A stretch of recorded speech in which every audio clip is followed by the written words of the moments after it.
Iran अब खुलकर दावा कर रहा है कि जंग में उसकी पकड़ भारी पड़ चुकी है। तेहरान का कहना है कि अमेरिका जिन हथियारों की दहशत डर दिखाता फिर रहा था, वो अब उसके सामने राख बनकर बिखर चुके हैं। ईरान का तेवर साफ है कि अमेरिका की ताकत का शोर खत्म हो चुका है और युद्ध के मैदान में बढ़त अब ईरान के पास है।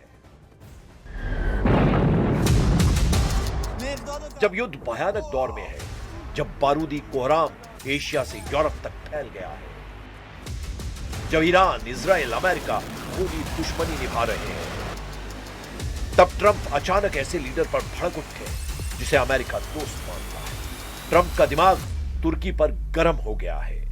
ट्रंप ने एर्दोआन को ललकारा है, उन्हें फटकारा है। ट्रंप उन्हें युद्ध में कूद जाने के लिए उकसा रहे हैं, क्योंकि ईरान ने पहले ही तुर्की पर मिसाइलों की बौछार कर रखी है। अब उन्हें ट्रंप ने भी टेंशन दे दी है, जबकि तुर्की किसी भी तरह युद्ध में उतरने के लिए तैयार नहीं है। तुर्की ने ईरान के हमलों के बाद नेटो की तरफ मदद की गुहार लगाई थी। एर्दोआन अकेले ईरान से युद्ध का जोखिम लेने के लिए तैयार नहीं है। In today's incident, we are again reminding Iran that they are not supposed to insist and repeat wrongdoings. We are going to discuss the developments with our NATO and other allies and will take necessary measures to increase our security and take extra measures. इसकी वजह कहीं युद्ध में Iran का bounce back करना तो नहीं, क्योंकि इजराइल ने पूरा दम लगा दिया है। अमेरिका ने सारे हथियारों को आजमा लिया है। खाड़ी देशों की जितनी ताकत थी सब झोंक चुके हैं, जिससे जितना बन पड़ा है वो ईरान को उतने तरीके से मार रहा है। ईरान का इकबाल कायम है। ईरान की मिसाइलें ताबड़तोड़ जवाब दे रही हैं। ईरान के शाहिद ड्रोन युद्ध का रुख पलट रहे हैं। युद्ध की टाइमलाइन बड़ी होती जा रही है। ईरान नए सुप्रीम लीडर के आने के बाद भयानक बदला ले रहा है। इजराइल ने आरोप लगाया है कि ईरान क्लस्टर बमों से हमला शुरू कर दिया है। ईरान की बैलिस्टिक मिसाइल के धमाके सेंट्रल इजराइल के पेटा टिकवा में हुए हैं। कंस्ट्रक्शन साइट के करीब मिसाइल हमलों के बीच क्लस्टर बमों के धमाकों के आरोप लगाए गए हैं। क्लस्टर बम ज्यादातर देशों में बैन है। इनसे मचने वाली तबाही की वजह से युद्ध में इस्तेमाल की पाबंदी है। उधर ट्रंप ने दावा किया है कि ईरान की ड्रोन और मिसाइलों के कारखानों को वो खत्म करने के करीब है। ट्रंप ऐलान कर रहे हैं कि उनकी तय टाइमलाइन से युद्ध आगे चल रहा है। Continue to target Iran's drone and missile capabilities. Their drones are way down. Their drone manufacturing has been hit starting today. We know all of the places they manufacture the drones, and they're being hit one after another. Their missile capability is down to about 10%, maybe less. Trump double mind zone में जा चुके हैं। एक तरफ वो junior Khamenei को मार डालने की धमकी दे रहे हैं, दूसरी तरफ ईरान से बातचीत को संभव बता रहे हैं। लेकिन नेतन्याहू और ईरान का स्टैंड क्लियर है। नेतन्याहू ईरान की कट्टर सरकार को उखाड़ फेंकने की जिद ठान बैठे हैं। वहीं ईरान अब की बार इजराइल से फुल एंड फाइनल हिसाब के बाद ही युद्ध को खत्म करने की धमकी दे रहा है। मतलब लड़ाई लंबी चलेगी, भीषण होगी। एटम बम फटे तो सबसे भयानक होगी। शायद तब ट्रंप को समझ आए कि युद्ध का पहला कदम घमंड से उठता है और आखिरी कदम पछतावे पर खत्म होता है।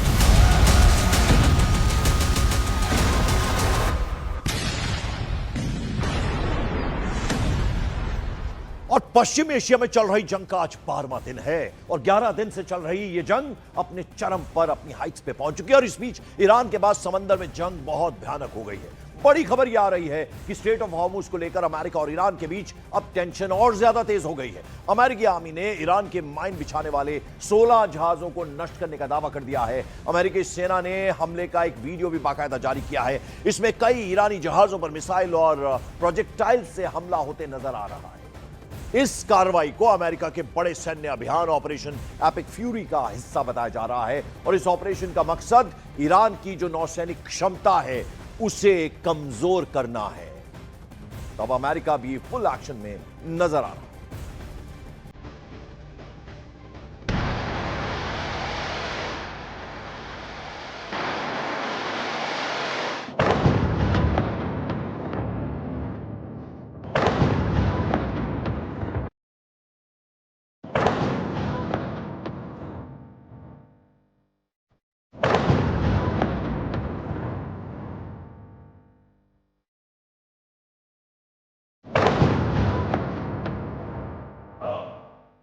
समंदर में माइन वॉरफेयर, हॉर्मुज स्ट्रेट में बिछा बारूद।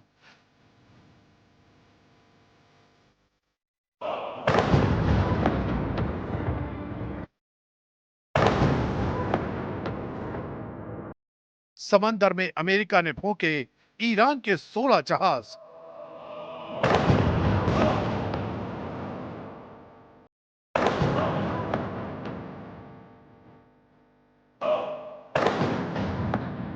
हॉर्मुज का डेथ ट्रैप, ऑयल इमरजेंसी का खतरा बढ़ा।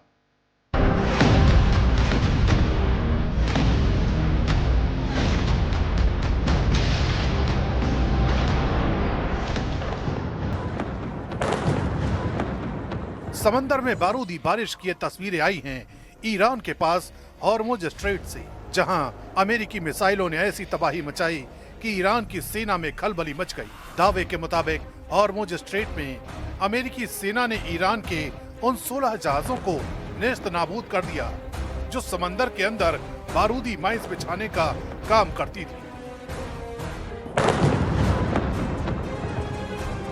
हॉर्मुज स्ट्रेट में अमेरिकी सेना ने जैसे ही इस एक्शन को अंजाम दिया, वैसे ही अमेरिकी राष्ट्रपति डोनाल्ड ट्रंप ने अपने सोशल मीडिया पोस्ट पर दावा ठोक दिया।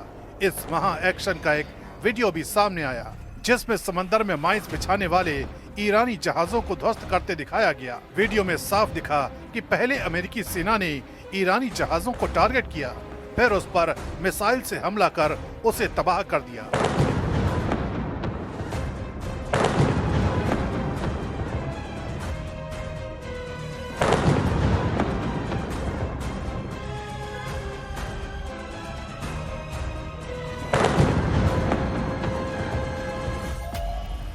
इस हमले के बाद हॉर्मुज की लहरों पर बारूद तैरने लगा। अमेरिकी सेंट्रल कमांड ने इस हमले की आधिकारिक पुष्टि भी की।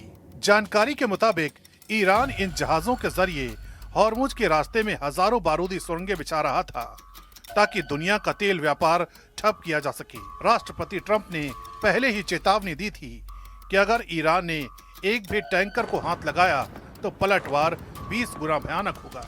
लेकिन जब ईरान की तरफ से समंदर में बारूद बिछाने का काम होने लगा तो अमेरिकी सेना एक्शन में आ गई और इन जहाजों पर हमले करना शुरू कर दिया गया, जिसका अंजाम ये रहा कि समंदर में माइंस बिछाने वाले ईरान के 16 जहाज तबाह हो गए।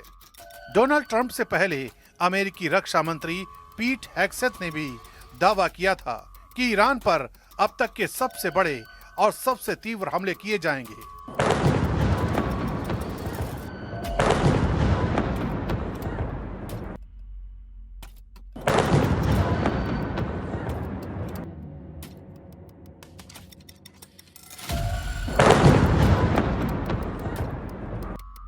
इन हमलों में बड़ी संख्या में फाइटर जेट और बॉमर शामिल होंगे। अमेरिका की तरफ से यह भी दावा किया गया कि ताबड़तोड़ हमलों से ईरान की सैन्य क्षमताएं कमजोर हो रही हैं और वो बुरी तरह हार रहा है।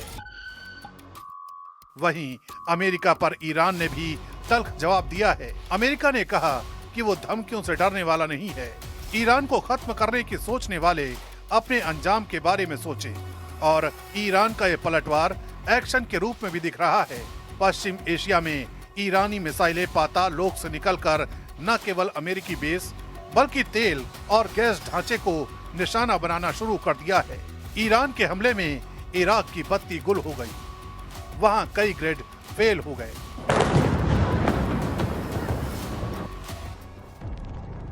यानी गुस्से की आग दोनों तरफ लगी है, जिसका अंजाम पश्चिम एशिया में तबाही और तेल की सप्लाई पर संकट के रूप में दिख रहा है, क्योंकि हॉर्मुज स्ट्रेट से दुनिया के समुद्री मार्ग से होने वाले तेल व्यापार का लगभग 1/4 हिस्सा गुजरता है। इसके अलावा इस रास्ते से लिक्विड, नेचुरल गैस और उर्वरकों का भी बड़ी मात्रा में परिवहन होता है। ऐसे में अगर आने वाले समय में हॉर्मुज स्ट्रेट का रास्ता नहीं खुलता तो कच्चे तेल की कीमतें आसमान पर पहुंच सकती हैं। अगर ऐसा हुआ तो दुनिया एक बार फिर महामंदी का महाविनाश देख सकती है।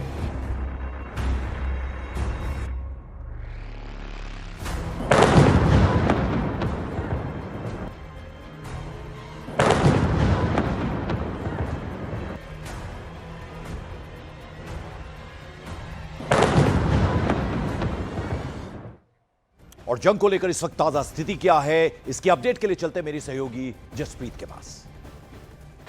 देखिए पंकज, अमेरिका ने जब ईरान पर हमला शुरू किया था तब शायद उसे अंदाजा नहीं था कि यह ऑपरेशन उसके खजाने पर इतना भारी पड़ेगा। अमेरिकी think tank centre for strategic and international studies की नई रिसर्च के मुताबिक ईरान के खिलाफ अमेरिकी सैन्य कार्रवाई में पहले 150 घंटों में करीब $3.7 बिलियन खर्च हुए हैं। इसमें से ज्यादातर खर्च पहले बजट में शामिल नहीं था। जंग के 24 घंटे में ही अमेरिका के ऊपर $779 मिलियन का खर्च आ चुका था। लेकिन ट्रंप कहां हार मानने वाले, और ट्रंप के इसी रवैये ने उन्हें सवालों के कटघरे में खड़ा कर दिया है। इसके बाद हर दिन करीब $891.4 मिलियन जंग में खाक हो रहे हैं। इतना ही नहीं, दावा तो यहां तक किया जा रहा है कि अगर ऐसे ही जंग जारी रहेगी तो हर दिन $758.1 मिलियन का खर्च अमेरिकी खजाने पर पड़ेगा। अमेरिका ने ईरान के खिलाफ अब तक 2500 से ज्यादा हथियारों का इस्तेमाल किया है, जिनको दोबारा से भरवाने के लिए $3.1 बिलियन का खर्च अमेरिकी रक्षा बजट पर आएगा। ईरान के खिलाफ जंग में उतरने से पहले शायद अमेरिका को इसका अंदाजा नहीं था कि वो क्या कर रहा है। इजरायल को मजबूत करते हुए अमेरिका ने पिछले कुछ सालों में उस पर करीब $33 बिलियन स्वाहा कर दिए हैं, और अब जंग में इजरायल के साथ उतरने के लिए जो तैयारियां की हैं उन पर $630 मिलियन खर्च किए हैं। अब फिर से चलते हैं मेरे सहयोगी पंकज के पास बाकी खबरों के लिए। बहुत बहुत शुक्रिया जसप्रीत। और इस